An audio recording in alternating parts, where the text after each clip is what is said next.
Bismillahirrahmanirrahim.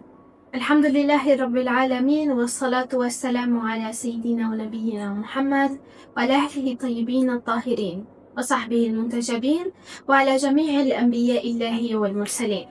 Me emrin e Allahut, të gjithëmëshirshmit më shpëlqyer. Falënderimet më të sinqerta janë vetëm për Allahun e Madhëruar. Paqja dhe mëshira e Allahut qofshin mbi profetin Muhammad, mbi familjen e tij të pastër, mbi shokët e tij të zgjedhur, dhe mbi të gjithë të dërguarit e profetët e Allahut xhaleshanhu. Të nderuar dëgjues dhe shikues, ju përshëndes me përshëndetjen e bukur islame. Assalamu alaikum wa rahmatullahi wa barakatuhu. Paqja, mëshira dhe begatitë e Allahut qofshin mbi ju.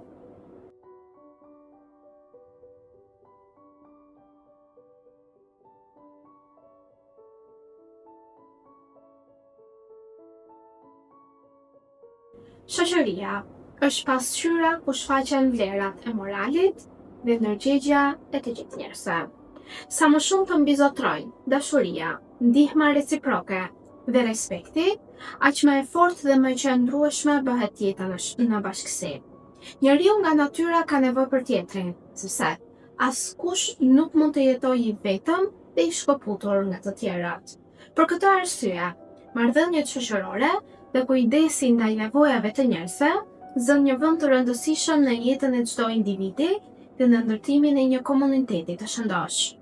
Islami i ka dhënë rëndësi të madhe jetës sociale, duke lidhur besimin me sjelljen dhe të gjithë njerëzve. Njeriu më i vlefshëm është ai që sjell dobi për të tjerët. Ndihma ndaj të varfërve, fjala e mirë, drejtësia dhe solidariteti janë themeli që forcojnë lidhjet mes njerëzve dhe e bëjnë shoqërinë më humane. Pra, pikërisht këto vlera që përmenda mbeten çelësi i paqes dhe i mërqënies në të gjithë kohrat.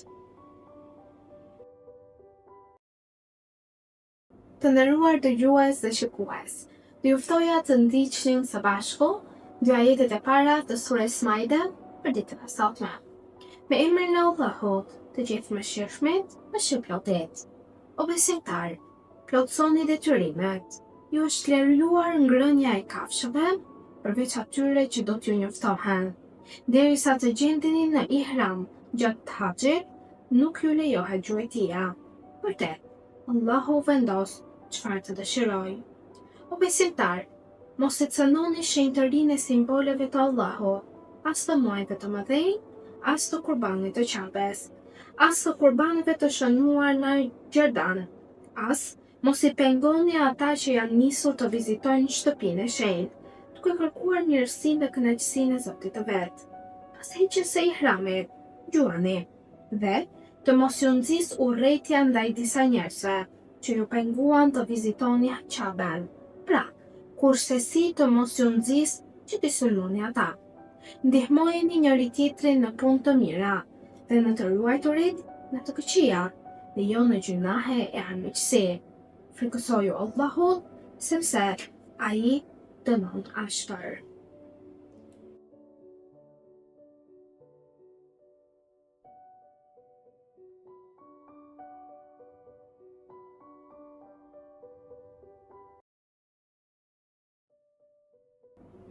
Të nderuar dëgjues dhe shikues, në programin Trokiti Shpirtërore për ditën e sotme, do të flasim rreth temës solidariteti dhe ndihma ndaj tjetrit në shoqëri.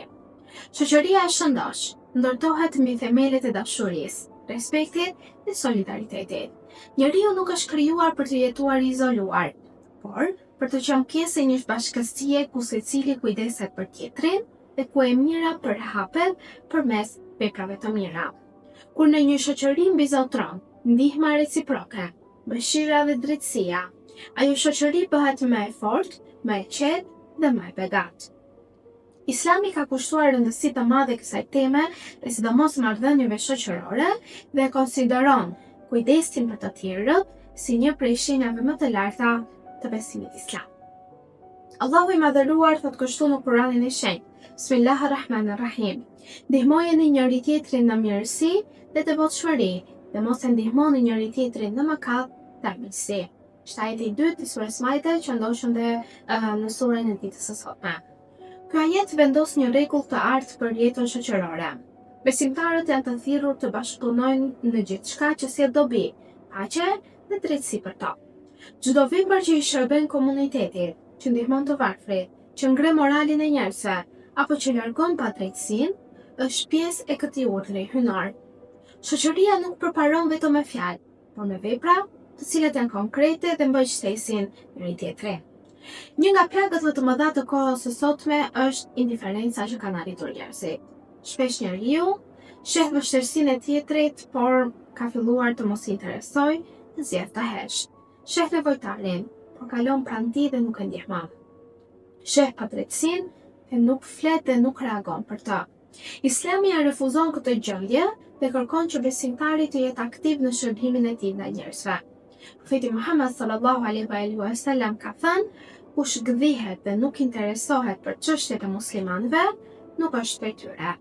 Ky hadith na mëson se besimi nuk është vetëm adhurim individual, por dhe përgjegjësi dhe e madhe shoqërore.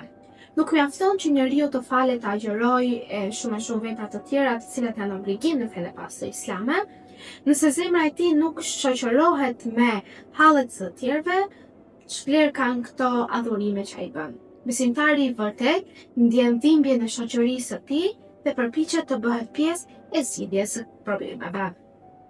Ndihma ndaj të varfërve është një prej shtyllave më me rëndësi në jetën shoqërore dhe në shoqërinë ku ne jetojmë.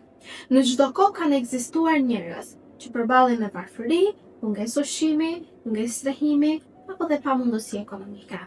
Shoqëria që i harron pikërisht këta njerëz mbet humanizmin e saj dhe Islami e nxit bujarinë dhe e konsideron dorën që jep më të lartë se dora që merr. Allahu thot në Kur'anin e shenjtë: Bismillahirrahmanirrahim. Shembulli i atyre që shpenzojnë pasurinë e tyre në rrugën e Allahut është si kokra që nxjerr 7 kalli dhe në çdo kalli ka 100 kokra. Ajeti 261 i sures Bekara. Ky ajet tregon se sadakaja dhe ndihma ndaj të tjerëve nuk e paksojnë pasurinë, por e shtojnë bereqetin dhe sillin të mira për njeriu. Kur njeriu jep nga ajo çfarë i zotëron, ai fiton kënaqësinë e Zotit dhe respektin e njerëzve përreth tij. Dhe ndihma nuk matet vetëm në shumën që ti jep, por në mënyrën dhe sinqeritetin dhe me zemrën e pastër që ti e jep atë ndihmë.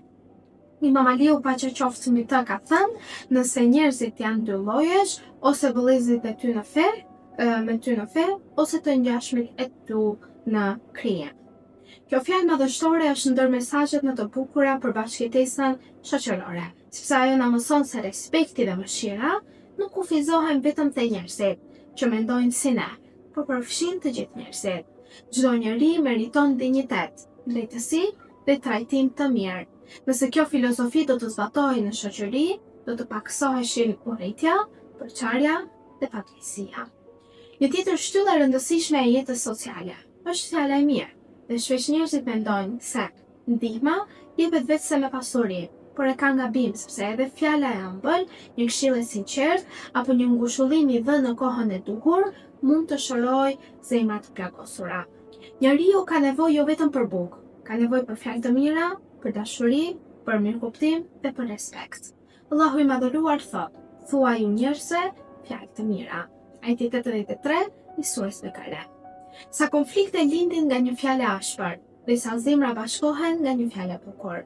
Shoqëria ka nevojë për gjuhë që ndërtojnë, dhe jo për gjuhë që shkatrojnë. Kur njerëzit mësohen të flasin me respekt, atëherë dhe marrëdhëniet e tyre bëhen më të forta. Imam Sadiku paqja qoftë mbi të ka thënë: buzëqeshja ndaj vëllait tënd është sadaka. Ky hadith tregon se edhe gjërat që duken të vogla kanë shumë vlerë të madhe tek Zoti i gjithësisë. Një buzëqeshje, një përshëndetje me zemër të pastër, një pyetje për gjendjen e tjetrit, apo një vizitë ndaj të sëmburit janë vepra që e gjallërojnë jetën shoqërore. Ndonjëherë, një gjest i vogël bëhet shkak për ndryshim të madh në jetën e dikujt. Rinia ka rol të veçantë në përmirësimin e shoqërisë. Të rinjt kanë energji, ide dhe forcë për të sjellë ndryshim pozitiv në shoqëri. Nëse ata edukohen me moralin, me dijen, me ndjenjën e përgjegjësisë, atëherë shoqëria nuk do të ketë nevojë më për asgjë tjetër, sepse ajo shoqëri është tashmë e zhvilluar me dritën e mirësisë. Nëse lihen pas këto që citova, morali, etika, edukata, dija edhe ndërgjegjja, atëherë ajo shoqëri humbet një pasuri të madhe që është ndriçimi i saj. Profeti Muhammed sallallahu alaihi wasallam ka thënë, njeriu më i dashur tek Allahu është ai që usjell më shumë dobi njerëzve. Ky hadith është një thirrje e qartë që secili të pyes veten, se çfarë dobi e sjell për të tjerët? A është dija jonë në shërbim të njerëzve? A është pasuria jonë në shërbim të nevojtarve? A janë fjalët tona burim paqe për të tjerët?